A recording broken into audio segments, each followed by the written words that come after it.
it's very easy to be an ally when you're in front of that group or your friends and defending them or speaking up. But it's when you're in the room and you might be, quite often, the only dissenting voice in the group by being an ally, but taking that moment to stand up, be heard, and to support this group. I think that's what's most important for me, because it's the spaces and the conversations we're not in is where we need them the most.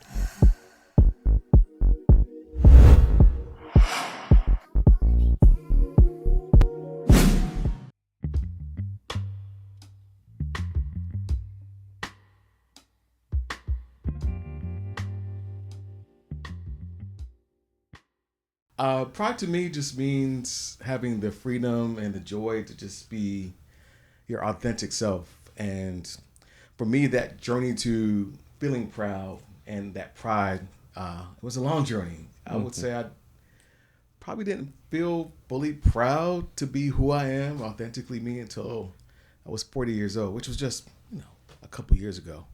But I just grew up in a Jamaican family, which some of you may know have a harsh view of homosexuality. So it took a long time for me to feel comfortable and to not be afraid to be proud. So to finally get to that point of pride and feeling like I can be myself and I don't care what you think about it has been just a wonderful experience. I grew up like in the New York City area, like right across the river in New Jersey. So I feel like growing up, I was exposed to a lot of like queer culture, but I wasn't, immersed in queer culture. Like I saw it, it was all around me, but in my family, it was more so like those are like those people and we are these people. So we shouldn't interact with those people. But growing up, moving to Florida, having, experience as an adult in a queer community, I feel very at home here, and I feel very proud of who I am now. I feel like the parades and the events is actually a great way to like just get non-queer people to just see how friendly we are. Everyone is like so chill, and it's just a nice event to talk to people and enjoy the parade and etc. And I don't think they knew what it was like, and they were like, "Oh yeah, we had a lot of fun." Because we're a vibe. Yeah, We're a whole vibe. You just have to get past your judgments and your thoughts and your this and that, and just come see the people, and then yep. you'll walk away enlightened. Yeah, I think that's... 'Cause we're just people at the end of the day.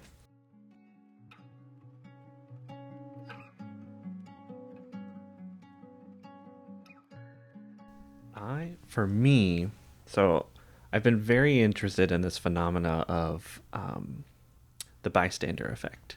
If you've ever heard of it, so that's saying when something happens and there's a group of people present and nobody acts to help or to step in because they think someone else will. And I think moments like Stonewall are the catalyst to help people understand that you need to act, you need to step forward. Don't count on someone else to do it for you. And we need to all understand that it's important for us to step forward and make our voices heard. And I think so movements like Pride, like the riots at Stonewall, were really important for showing the community why it's so important to speak up, to step forward, that we can't be complicit. And so it's really important for everyone to understand that we all have to do our part. Because when we stand back and when we're silent, that's when the bad stuff happens, right? Yeah. And then you just think about just how long they went silent. Because I think they kind of got used to, all right, here's another raid. They're coming in to put us out of the ball or arrest us and, shame us for who we are. But it just took that breaking point to say, this is not right. Right. And yeah, let's stand together and fight against this. But I think what's continued over the years is at the core of that was just, I just want to be visible. I want to be me. And I feel like even though things have evolved over the years into more celebrations and parades and things like that, I think at the core of that is still that visibility. Like, I want to be seen.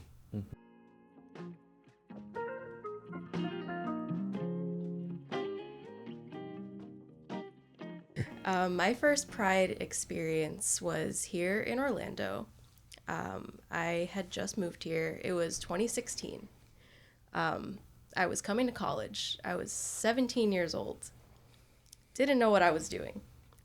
But I did know that I wanted to go to this Pride event because it was the same year that the Pulse tragedy happened.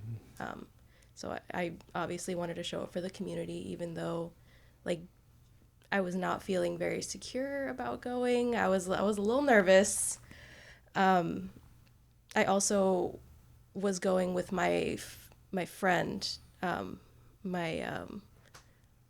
Bridget, my best friend now. Right. But at the time, I had only known her for like 2 months because we got like randomly matched in our like roommate matching. So I went with her, and I was uncomfortable about that too. But I decided to put myself out there. And I had a wonderful time. Like, I have been back to Pride in Orlando so many times because that first experience was just amazing. They had a beautiful like ceremony for the Pulse victims. They had beautiful floats with a lot of the survivors like on those floats, and it was very impactful and memorable, and I will always remember that. They're very special memories to me. Mine was not an official Pride event, but it felt like Pride to me because I was in such a small town. There was really in Elkton, Virginia, if you've ever been there. I've never heard of Elkton. You'll never forget it. No. But it was such a small town. There was a city, and I use that term loosely, nearby Harrisonburg. If you've ever heard of James Madison University, it's where the university is. But so that felt like the big city to us. So my first event was a drag show, but there weren't a lot of queer-friendly spaces for them to have these in. So it was really funny. It was in downtown Harrisonburg, which is literally very like a small square, and it was a music shop that they had turned into a venue for a drag show. They had added a stage and chairs, but then it was like tubas and trumpets on the wall on the side. So it was such a funny space to be in, but being there and watching the performances and people cheering and, you know, having a great time with their friends, it really gave me this like sense of belonging and unity. And it was just such a fun experience. It was the first time I really felt like truly safe and proud to be out.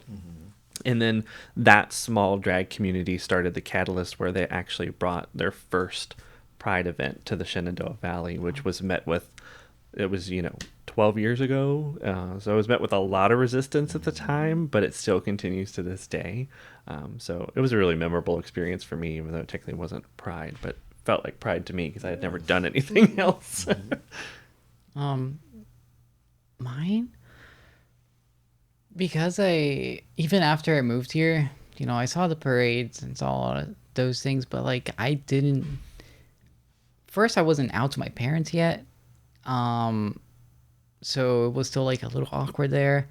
And for the first like 2 years, I didn't know many people here. So I didn't really have anyone to go with.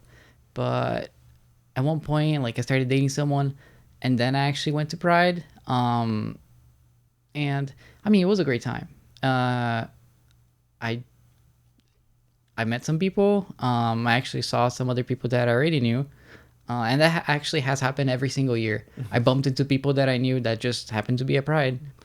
But you got that sense of unity and community. Yeah, exactly. You got to meet new people. Right. Because I used to see it on the TV. But I got there and like, oh yeah, wow, there's so many people here. But that's a really cool part for us here, right? Is that we have those Pride events. And it's sometimes actually we can take it for granted, right? Because we know it's coming, we know it happens, but then in those smaller spaces like the Midwest and really rural spaces, they don't. You got to drive to Atlanta, Right. You have that experience. Yeah.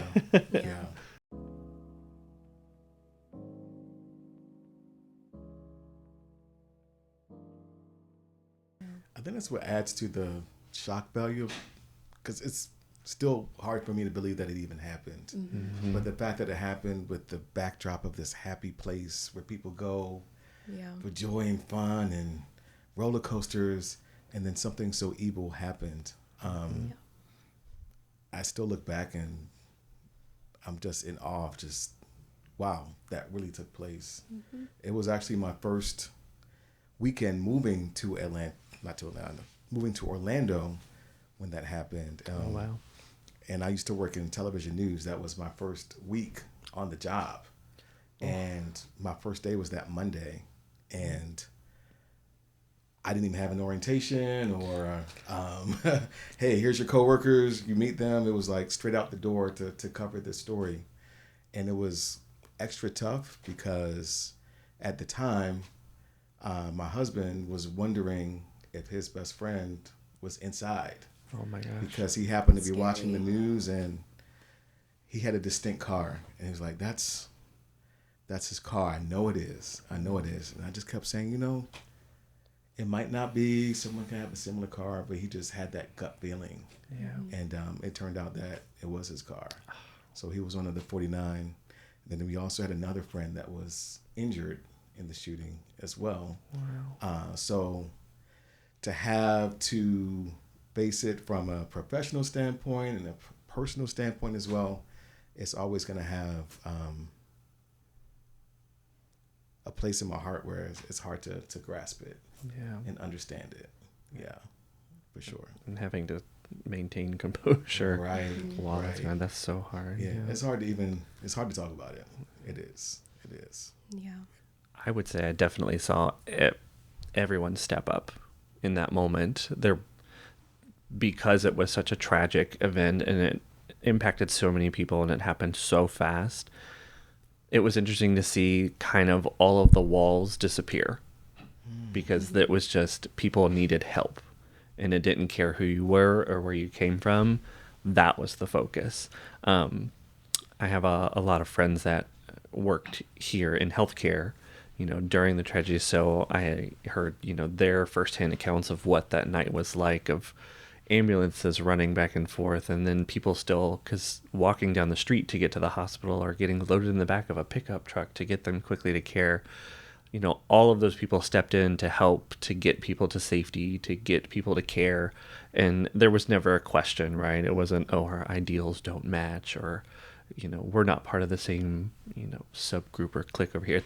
We all need to help one another right now. And so I think that it was an incredible tragedy, but that was one of the things that was really beautiful about that moment is everyone came together to help one another, regardless of creed, color, background.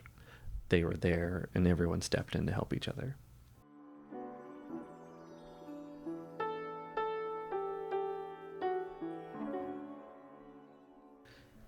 I would say for me, it's really two things. One, it's someone who educates themselves fully. I get so frustrated around simple things like respectful communication, pronoun utilization, turning it into something that's so difficult and so hard for individuals to do when it's not that at all.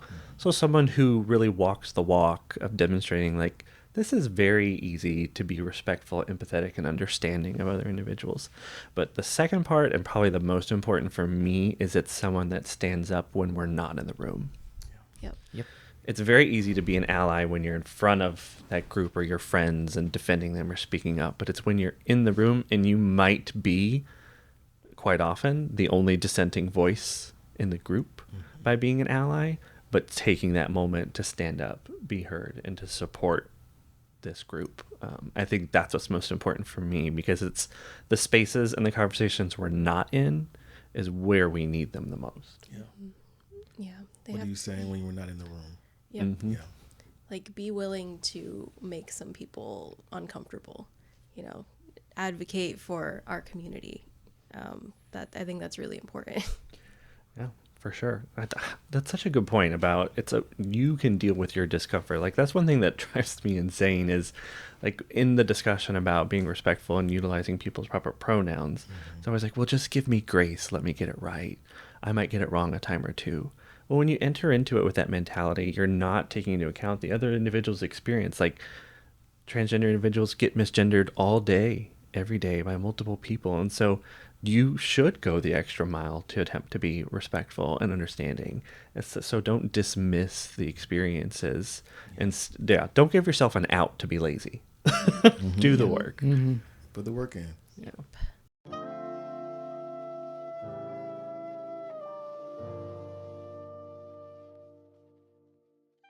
Probably the one that warmed my heart the most was when I saw the post in the video about the gender affirming care program. When Dr. Rowe jumped on board with you guys, just because it was literally at a time where the political rhetoric was in the exact opposite direction, right? Where you're being threatened. There's a concern amongst healthcare providers about whether or not they can or can't do it. And resoundingly, 26 Health said, I'm here for the community and we're here to care for you. And so I think that sent a really powerful message. Yeah. Yeah. Like current political climate, I feel like it's becoming harder and harder to show up for these communities, which is why it's really important to, go out, vote, make sure we have, people in our government who are going to stand up for us. And that ties in with like us being able to provide this care. I think working in the 26 Health offices, sometimes we kind of feel like we're like in this bubble, so we really can't always see the impact that we're making because our wonderful folks in the clinic they're doing their thing every day, but we don't always get to hear the stories or see the stories. So it's really important when we go out to these community events. I think that's the chance when you get to kind of see the fruits of the labor.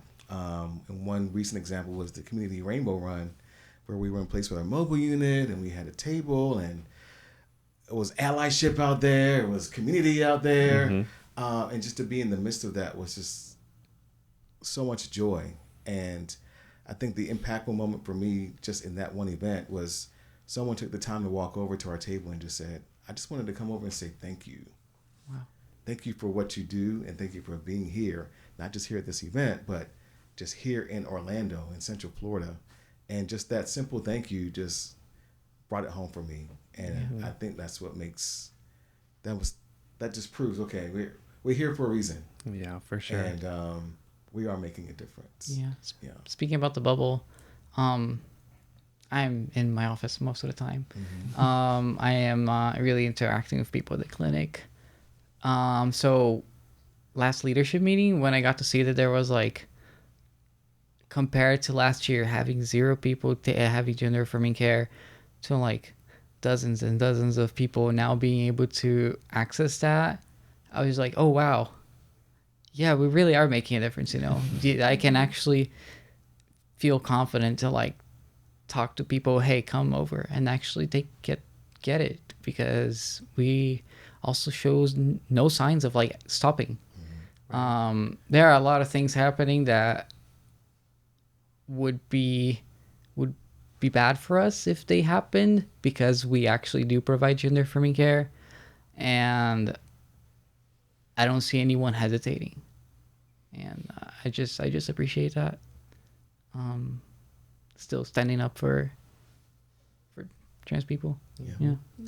And I think too, when you think about, there's a lot of rhetoric around supporters of Pride who were there in the past who have now disappeared, right? So it seems congruent and easy. You're like, oh yeah, 26 Health supported Pride, but in the reality, that's in opposition to what was expected, because the easy thing is to not do it and protect yourself, right? But the organization still supported Pride events like the Community Rainbow Run, like Gay Days, all that fun, cool stuff. So I love that 26 Health is really unapologetically an ally. Also, I wanted to say that, externally, we're going to all these events and all these Pride-related things, but I just wanted to talk about us internally, like the community that we have here at 26 Health. I feel very embraced and welcome and loved, and I love my team that I work with, and it's just a great place to work, and I feel like it's very inclusive and very, also very like conductive to these conversations that we're having here. Like I feel like we can talk about stuff like this with anyone in the company, and I think it'll be a good conversation. Yeah, and people are willing to listen to you. Yeah. Sometimes you just strike up a conversation and talk about something, and like people will learn things casually here, and they're not hesitant. They have an open mind, really. We're all here to help. Yep. Everyone is here with the same mindset of actually helping people. And I don't know, I just feel that's remarkable, you know? Yeah. Care for every letter internally and And externally. externally. Yeah.